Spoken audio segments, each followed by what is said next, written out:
feat withstanding the test of time. And that brings us to our next small business. They make custom fabric flowers, an art form that has mostly died out over the decades as fast fashion takes over the industry. But for this fourth generation family business, they're proving a lot of love, dedication, and perseverance goes a long way. In an unassuming building in New York's Garment District, the 7th floor holds a secret. A greenhouse of sorts, a workshop where flowers bloom from the hands of artists. Though these aren't your typical flowers, they don't need water, they don't wilt, and some have been gracing gowns for longer than most of us have been alive.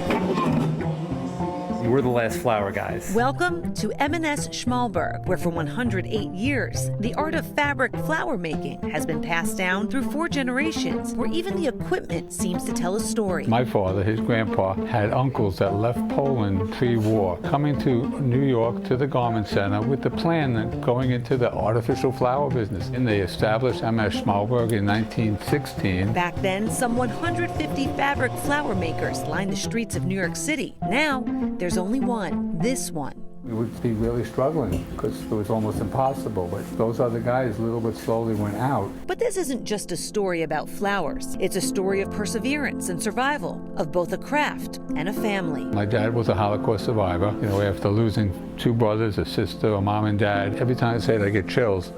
But imagine this man, this army soldier said to my father, "It's over, here's water, you're gonna be okay." Because in the middle of the night before, he was like marching, thinking he wasn't going to make it to the next day. And that soldier's tap on the shoulder would lead Harold Brand to America, to New York, and to this flower factory started by his uncles in 1916. This place is not just flowers. This place is my grandpa's legacy. It's my aunt's legacy. It's my great-great-uncle's. They could have never imagined that the 3 of us would be standing here. 2024, the company 4 generations still going. I just think that that's incredible. Adam now runs the day-to-day while his dad tries to enjoy retirement. Anything I do, I'm focused on the flowers. There's a lot of stories that my dad, of him lying in bed and just thinking to himself, like, what if we put the 2 and 3 bud in the jagged 7 pour, and let's see how that comes out. Their creations have caught the eye of Hollywood in high fashion, adorning Sarah Jessica Parker and Sex and the City, dressing the cast of Bridgerton, gracing the Met Gala, and even making their way into royal hands. We did flowers from Meghan Markle and Prince Harry. It was a great project. I got great pictures, but it takes a lot more than 2 flowers to keep the lights on. Yet through the toughest times, what keeps them going isn't just the flowers, it's the people who make them. Many of their artisans have been part of the M&S Schmalberg family for decades. And this is your girl. This is mi amore, Miriam, who she's been through a lot of life with me. So you've been here for 45 years? Yes, he wasn't engaged. These guys here, it's family. In a world of mass production and fast fashion, M&S Schmalberg stands as a testament to artistry and perseverance. Each petal is cut, shaped, and assembled by hand, techniques passed down through the decades. What do you love about being in the flower business? I just love seeing things come to life.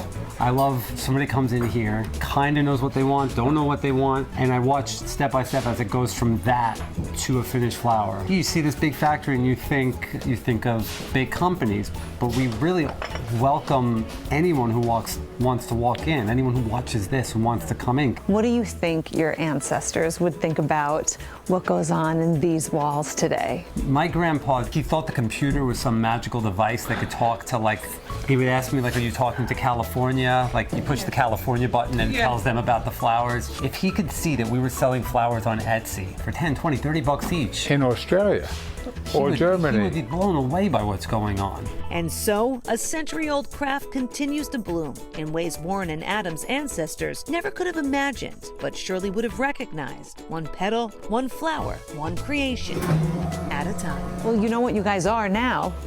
The flower guys. Right. That's Because right. it used to be the flower guy, but now we got 2 flower guys. So the flower guys, flower men. There we go. Oh, the cut.